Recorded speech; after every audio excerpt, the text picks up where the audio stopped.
Okay, good morning.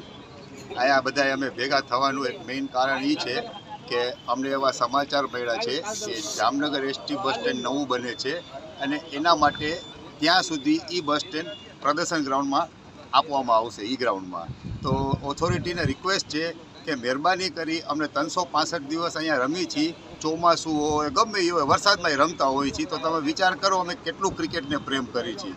હવે જામ રણજીતસિંહે cricket જામનગરમાં ચાલુ કર્યું અને એના જ શહેરમાં એ કંઈ ગ્રાઉન્ડ જ નથી રમવા માટે. તો પ્લીઝ પ્લીઝ પ્લીઝ ઓથોરિટીને રિક્વેસ્ટ છે કે અમને આ ગ્રાઉન્ડમાં રમવા દો, તમે બીજી જગ્યાએ એસટી લઈ જાઓ પ્લીઝ.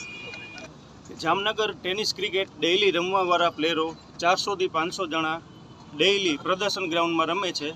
આ સિવાય અમારી પાસે કોઈ વિકલ્પ નથી, માટે એસટીનું સ્થળાંતર પ્રદર્શન ગ્રાઉન્ડમાં કરવાની બદલે બીજા કોઈ વિકલ્પ હોય તો એના ઉપર વિચાર કરે તો વધારે સારું. કારણ કે અહીંયા આવશે એસટી તો 400 જણાનું ક્રિકેટ બંધ થઈ જશે અને એ લોકો પાસે બીજા કોઈ ગ્રાઉન્ડ નથી કે જ્યાં અમે વૈકલ્પિક રીતે રમી શકીએ. માટે સરકારને વિનંતી છે કે પ્રદર્શન ગ્રાઉન્ડને ક્રિકેટ પ્રેમીઓ માટે ખાલી રાખે એવી અમારી ગુજારિશ છે.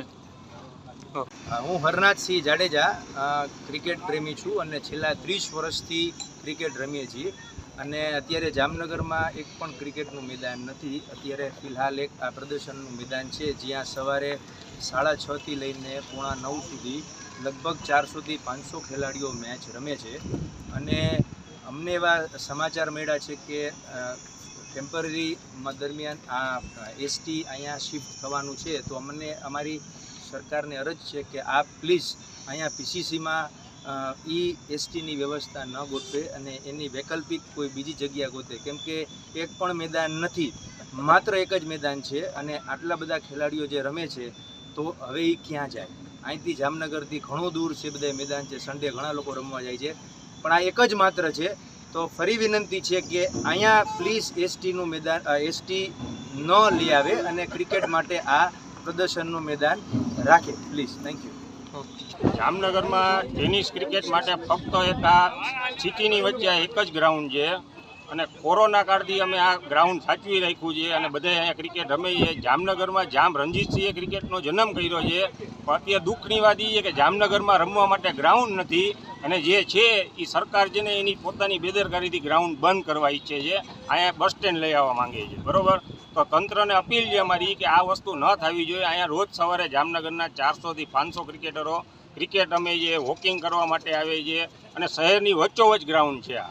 બરાબર, એના માટે અમે તંત્રને અપીલ કરી છીએ કે આ ગ્રાઉન્ડ બંધ ન કરો. એસટીને કોઈ પણ વૈકલ્પિક જગ્યા માટે જામનગરમાં ઘણી જુદી જુદી જગ્યા છે, તો ત્યાં લઈ જાઓ. આ ખાલી ક્રિકેટ માટે જીવંત રાખો. અત્યારે જામનગર ટેનિસ ક્રિકેટ ભાવ ખાડે છે.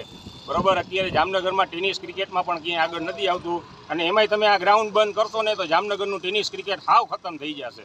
એના માટે અમે તંત્રને હાથ જોડીને અપીલ કરી છીએ કે ભાઈ આ એક ગ્રાઉન્ડ જે જીવતું રાખો અને બધા ક્રિકેટરોને રમવા માટે આ એક ગ્રાઉન્ડ રાખો.